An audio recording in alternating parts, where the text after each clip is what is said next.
Assalamualaikum warahmatullahi wabarakatuh. Kami dari kelompok 6 akan mempresentasikan materi tentang ukuran penyebaran relatif. Anggota kelompok kami adalah Nur Azizah Kumalasari, Nani Indriani, Eva Dina Pratiwi, dan Sofa Rizky Amalia. Ukuran penyebaran relatif adalah mengubah nilai ukuran penyebaran dari berbagai satuan menjadi ukuran relatif atau persen. Penggunaan ukuran relatif akan memberikan manfaat pada kondisi yang pertama, data mempunyai satuan pengukuran yang berbeda. Contoh ukuran persen dan ukuran rupiah. Yang kedua, data mempunyai satuan ukuran yang sama, namun mempunyai rata-rata hitung yang sangat berbeda. Contoh, sama-sama mempunyai harga dalam rupiah, tetapi harga rata-rata kelompok sayuran tentunya sangat berbeda dengan harga rata-rata kelompok mobil. Macam-macam ukuran penyebaran relatif. Yang pertama, koefisien Range. Yang kedua, koefisien deviasi rata-rata. Yang ketiga, koefisien deviasi standar. Pengertian koefisien Range yaitu pengukuran penyebaran dengan menggunakan range secara relatif. Rumusnya yaitu KR sama dengan LA dikurangi LB dibagi LA ditambah LB dikali 100%, di mana keterangannya yaitu KR sama dengan koefisien Range dalam persen, LA sama dengan batas atas data atau kelas tertinggi, LB sama dengan batas bawah data atau kelas terendah. Contoh soalnya yaitu hitunglah koefisien Range dari harga saham. Kelas ke-1 intervalnya 3.850 sampai 10.450. Jumlah frekuensinya 13. Kelas kedua intervalnya 10.451 sampai 17.051. Jumlah frekuensinya 1. Kelas ketiga intervalnya 17.052 sampai 23.652. Jumlah frekuensinya 3. Kelas keempat intervalnya 23.653 sampai 30.253. Jumlah frekuensinya 1. Kelas kelima intervalnya 30.254 sampai 36.853. Jumlah frekuensinya 2. Jadi cara penyelesaiannya yaitu KR sama dengan 36.853 dikurangi 3.850 dibagi 36.853 ditambah 3.850 dikali 100%. Jadi sama dengan 33.003 dibagi 40.703 dikali 100%. Jadi hasilnya 81. Yang kedua adalah koefisien deviasi rata-rata. Koefisien deviasi rata-rata adalah ukuran penyebaran dengan menggunakan deviasi rata-rata relatif terhadap nilai rata-ratanya, atau persentase dari deviasi rata-rata terhadap nilai rata-ratanya. Koefisien deviasi rata-rata dirumuskan sebagai berikut, yaitu KMD sama dengan MD per X bar dikali 100%, di mana KMD adalah koefisien deviasi rata-rata dalam persen, MD adalah deviasi rata-rata, dan X bar adalah nilai rata-rata data. Contohnya, hitunglah koefisien deviasi rata-rata dari pertumbuhan ekonomi antara negara maju dan Indonesia. Dari tabel tersebut, maka untuk mencari koefisien deviasi rata-rata, rumusnya adalah KMD sama dengan MD per X bar dikali 100%. Nah, untuk mencari MD, kita harus tahu dulu X bar-nya, jadi kita mencari X bar. Untuk mencari X bar adalah sigma X per N. Sigma X-nya itu adalah total dari negara maju tersebut yang 1,74, 2,02, dan seterusnya itu dijumlah. Dan hasilnya adalah 17,81. Kemudian 17,81 itu per N, N-nya itu datanya adalah 11, jadi 17,81 per N-nya 11, hasilnya adalah 1,62. Jadi ditemukan kalau X bar-nya adalah 1,62. Setelah itu kita mencari MD dengan rumus sigma X dikurangi X bar per N. Karena data negara maju kita lambangkan dengan X, maka pada tahun 2002 itu 1,74 dikurangi X bar-nya 1,62, maka hasilnya adalah 0,12 sampai seterusnya. Hingga tahun 2012 yaitu 1,25 dikurangi dengan X bar-nya 1,62, hasilnya adalah negatif 0,32. Karena nilai 0,32 itu negatif, maka harus diubah jadi positif. Setelah dihitung semuanya dan ditotal, maka ditemukan jumlahnya adalah 14,01. Kemudian 14,01 itu per N-nya itu adalah 11, jadi 14,01 per N-nya 11, hasilnya adalah 1,27, sehingga MD-nya adalah 1,27. Kemudian dimasukkan rumus, jadi KMD sama dengan MD per X bar dikali 100%. KMD sama dengan 1,27 per 1,62 dikali 100%, hasilnya adalah 0,78% untuk negara maju. Kemudian untuk negara Indonesia, cara menghitungnya sama, dan nanti ditemukan MD-nya adalah 0,63 dan X bar-nya adalah 5,58. Kemudian KMD sama dengan 0,63 per 5,58 dikali 100%, hasilnya adalah 0,11%. Jadi KMD Indonesia adalah 0,11% dan lebih besar dari negara maju yang 0,78%.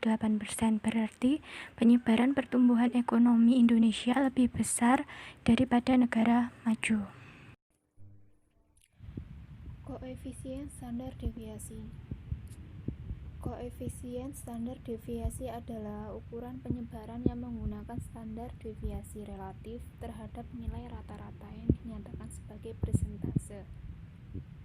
Koefisien standar deviasi dinyatakan dalam bentuk rumus KSD sama dengan S per X dikali 100%, di mana KSD koefisien standar deviasi dalam persen, S standar deviasi, X nilai rata-rata data.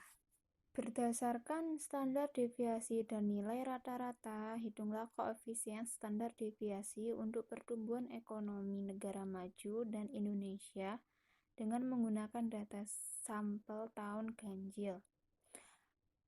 Di bawah ini penyelesaiannya tersebut.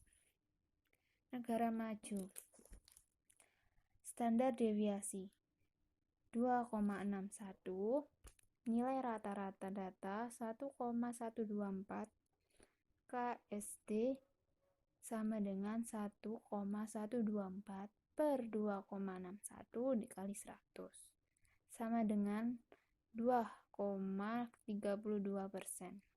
Indonesia, standar deviasi 0,86, nilai rata-rata data 5,588, KSD sama dengan 0,86 per 5,588 dikali 100 sama dengan 0,15%.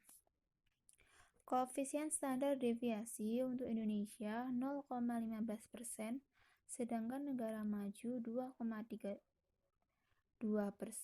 Penyebaran pertumbuhan ekonomi negara maju sebesar 15 kali dibandingkan Indonesia. Makna dan kegunaan standar deviasi. Standar deviasi digunakan untuk membandingkan penyebaran dan penyimpangan dua kelompok data atau lebih. Apabila standar deviasinya kecil, maka hal tersebut menunjukkan nilai sampel dalam populasi berkumpul atau mengelompok di sekitar nilai rata-rata hitungnya. Teori Chebyshev. Teorema Chebyshev untuk suatu data dari kelompok data sampel atau populasi minimal proporsi nilai-nilai yang terletak dalam standar deviasi dari rata-rata hitungannya adalah sekurang-kurangnya 1 sampai 1 per K2, di mana K merupakan konstanta yang nilainya lebih dari 1. Dari teorema Chebyshev tadi diperoleh hasil bahwa 75% atau 3/4 data akan berada pada kisaran X kurang lebih 2S. 89% data akan berada pada kisaran X kurang lebih 3S, dan 96% data akan berada pada kisaran X kurang lebih 5S. Nah, contoh, pada 11 November 2013, BEI merekam sebanyak 252 transaksi saham harian. Jika perubahan harga saat closing dan opening persen terhadap harga opening ke 252 saham tersebut dibuat frekuensi distribusi, maka pola frekuensi distribusinya akan mendekati normal dan rata-rata min 0,3714% atau 0,0037114% dan standar deviasi 3,17% atau 0,00317%. Dengan menggunakan hukum empiris, A hitung 68% perusahaan berada pada kisaran harga saham berapa, B 95% perusahaan berada pada kisaran harga saham berapa, dan yang C untuk semua perusahaan berada kisaran harganya. Untuk penyelesaiannya yang A, 68% perusahaan berada pada kisaran X bar plus minus 1S.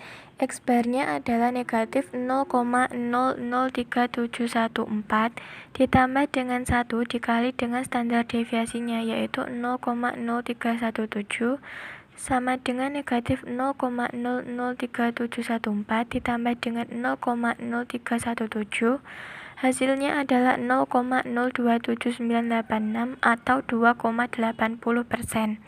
Kemudian yang dikurangi negatif 0,0031714 dikurangi dengan 1 dikali 0,0317 sama dengan negatif 0,0031714 dikurangi dengan 0,0317. Hasilnya adalah negatif 0,035414 atau negatif 3,55%. Jadi kisaran harga saham untuk 68% perusahaan itu adalah negatif 3,55% sampai dengan 2,80%. Kemudian yang B, 95 perusahaan itu berada pada kisaran X bar plus minus 2S. X barnya adalah tetap yaitu negatif 0,003714 ditambah dengan 2 kali 0,0317 sama dengan negatif 0,003714 ditambah dengan 0,00634. Hasilnya adalah 0,059686 atau 5,97%. Kemudian yang dikurangi negatif 0,0031714 dikurangi dengan 2 kali 0,0317 sama dengan negatif 0,0031714 dikurangi dengan 0,0634. Hasilnya adalah negatif 0,067114 atau negatif 6,71%. Jadi kisaran harga saham untuk 95 perusahaan adalah negatif 6,71% sampai dengan 5,97%. Kemudian yang C, semua perusahaan berada pada kisaran X bar plus minus 3S sama dengan negatif 0,003714 ditambah dengan 3 kali 0,0317 sama dengan negatif 0,003714 ditambah dengan 0,0951, hasilnya adalah 0,091386 atau 9,15%. Kemudian yang dikurangi negatif 0,003714 dikurangi dengan 3 kali 0,0317 sama dengan negatif 0,003714 dikurangi dengan 0,0951, hasilnya adalah negatif 0,098814 atau negatif 9,89%. Jadi kisaran harga saham untuk semua perusahaan adalah negatif 9,89% sampai dengan 9,15%.